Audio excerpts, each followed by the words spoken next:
itong sinabi ni Lacson. Isipin na lang natin kung magagamit ang mga nasabing aligasyon bilang instrumento ng propaganda. Attorney Lacson. Kilala niyo po si Attorney Lacson? Ang taas ang kamay ng hindi pa nakakakilala kay Attorney Lacson.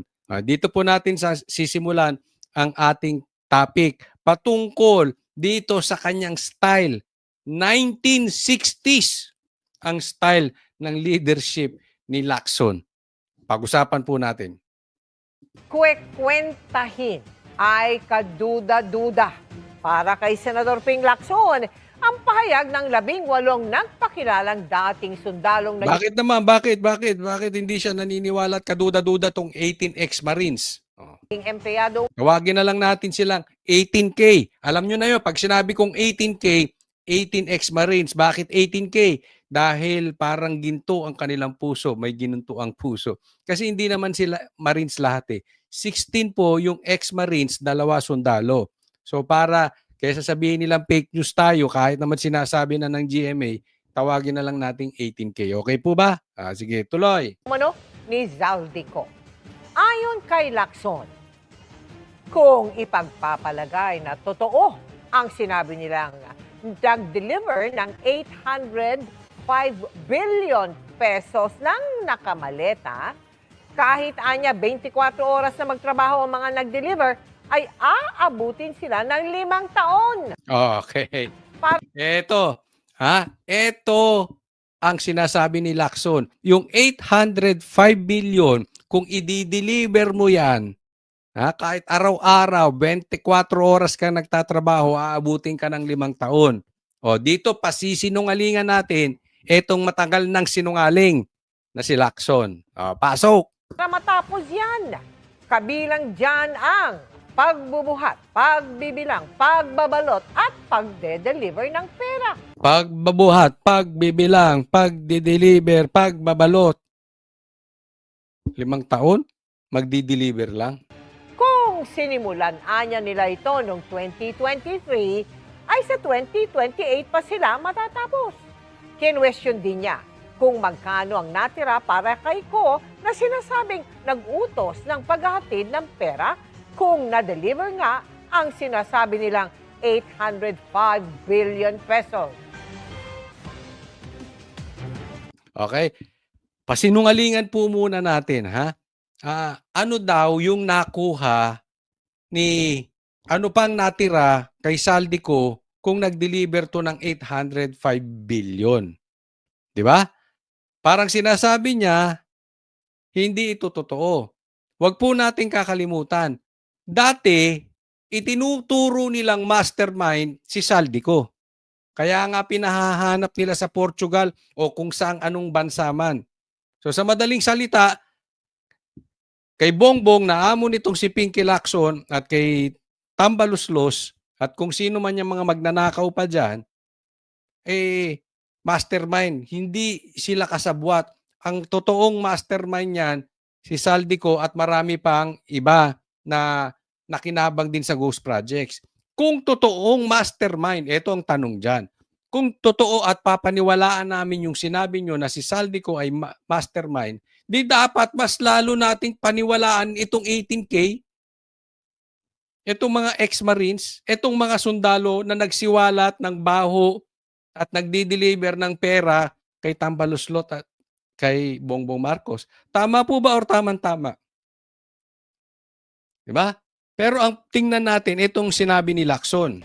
Isipin na lang natin kung magagamit ang mga nasabing aligasyon bilang instrumento ng propaganda. I raise this question to ensure that the testimonies withstand established facts and... Okay, dito muna tayo. Okay, doon sa 805 billion, kung i-deliver yan, 24 oras, 5 taon. Aba, pambihira. Nakakalimut ata to si Attorney Lacson. 2026 na po. Saan ka ba? Abi, ikaw ba'y nabubuhay sa panahon ng lolo mo? Gusto mo pumunta ka rito sa bahay namin? Magbilang ka ng 1,000,000. Hindi ka aabutin ng 2 minuto. Di ba? O, pupunta ako sa bahay mo. Dadaling ko yung aking counting machine. Kung sino ba dyan ang may counting machine, pahiram nyo ko yung ginagamit sa bangko. Saglit lang yan. Bibilangin mo 1 bilyon. Saglit lang yan. Babalutin, di goma mo. Kailangan mo pa bang i-gift wrap yan? Oh, kada 100, kada 200, kada 300, kada 400, kada 500, igoma mo lang. Sasabihin, Console, nakakita ka ba ng ganong karaming pera? Madaling sabihin para sa'yo? Hindi ko kailangan makita ng ganong pera. Pero nakikita nyo naman sa bangko ilan ang nagdi-deposit. Kahit pila natatapos naman sa isang araw. May counting machine eh. Lacson, hindi ka pa ba nakakita ng goma? Ba't kailangan pang balutin? Deliver. Okay, ito yung sinasabi niya. Magdi-deliver. Baka nakakalimutan mo, 103. If I'm not mistaken, but I'm sure sa sinabi ni Attorney, ano pangalan? Kalimutan ko. Baligod. Nasa 100 plus. Itong mga sundalo, ex-marines, Coast Guard, police, kung ano-ano pang kinuha ni Saldico bilang taga-deliver. 103. Kung hindi tayo nagkakamali. Basta 100 plus. Pambihira, hindi kaya i-deliver yan. Lacson, katanga mo naman. Uso na Grab ngayon. Oh, kung ikaw nga magpapaputol ng ethics mo, pwede nang ipa-deliver sa ospital. Di ba? Kung gusto mo. Hindi, halimbawa lang yun. No, kunwari lang nagpa-transplant si Lacson. Na hindi natin sinusuportahan, hindi ko sinasabing kinukonsinti natin. Example lang yun, nagpa-transplant siya. Pwede nga i-deliver sa bahay mo yung naputol eh. Anong punto natin? Hindi mo alam yung Grab? Hindi mo alam yung Lalamove? Kung nagagawa nitong Grab, Lalamove ang delivery, eto pa kaya may 103 na tao? Abi, nuknukan ng talaga to si Lacson. Ha? Nuknukan ng tanga or nuknukan ng ginagawa tayong tanga? Hindi mo kailangan ng 5. Alam mo ba kung gaano kung maggumalaw ng pera ang bangko? Sa bawat araw na ginawa ng Panginoon? Umiikot po ang pera sa buong Pilipinas. Hindi kailangan abutin ng 5 taon. Kaya alam mo, itong style, alam mo, this shows yung kalidad ng leadership ni Lacson. Parang pang 1960s. Siguro, kaya ganito pag-uugali nito eh. Isipin mo, Blue Ribbon Chairman, ganito mag-uugali. So siguro, hindi ko alam kung yung lolo nito, senador, nagamit niya yung style ng lolo niya o yung lelang niyang panot, hindi natin alam kung saan niya nakuha yung ganyang style. Pero parang hindi napapanahon itong kung anong naiisip ni Lacson. Di ba? Saan ba sasakay itong mga may helicopter pong ginagamit? May jet pong ginagamit. Hindi po sa kalabaw sasakay ito ha. Hindi to 1800 nasasakay sa kalabaw o sa kabayo. May van po, may SUV, may private jet, may helicopter. Lacson naman. Yang sinasabi mong yan, lalabas ka talagang tanga. Kahit hindi ka naman tanga, yung ganyang excuse mo, magmumukha ka talagang tanga. Paalala ko lang, lead the people sa panahon ng 2026, baka nakakalimot ka. Ibinoto ka ng taong bayan ng 2026, lead them in the year 2026, hindi 1960. Logic, before we even invite them to testify, before the Senate Blue Ribbon Committee.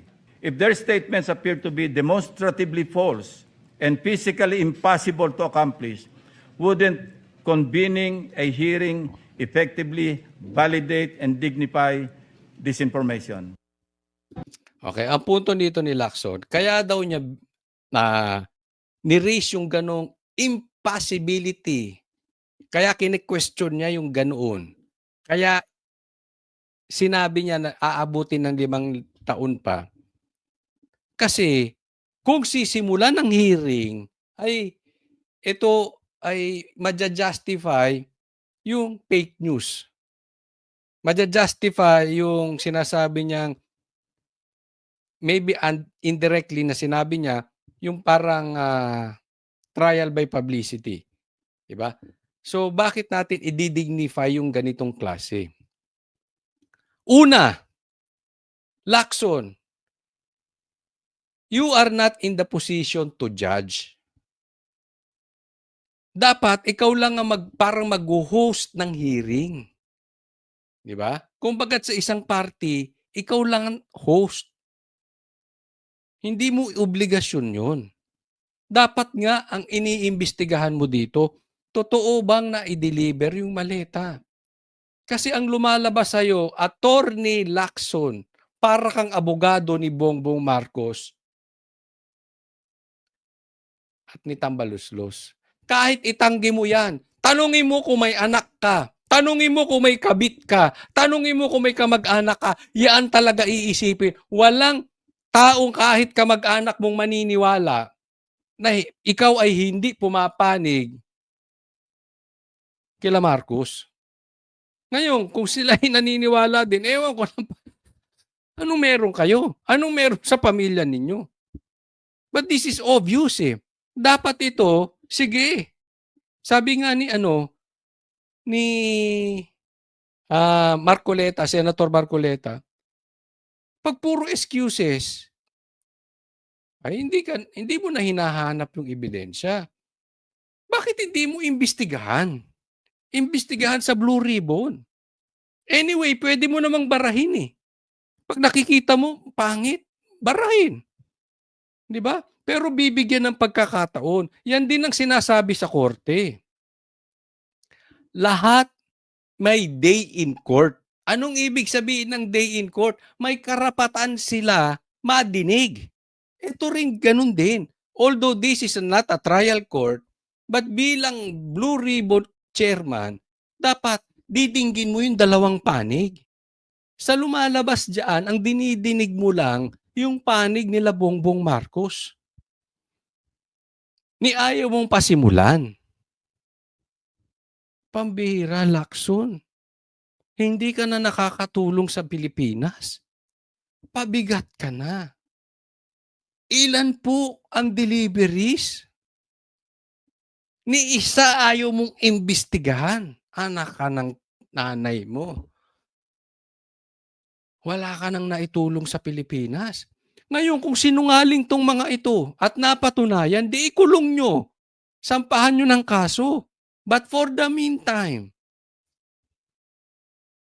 maging patas ka. Pambihira, oh.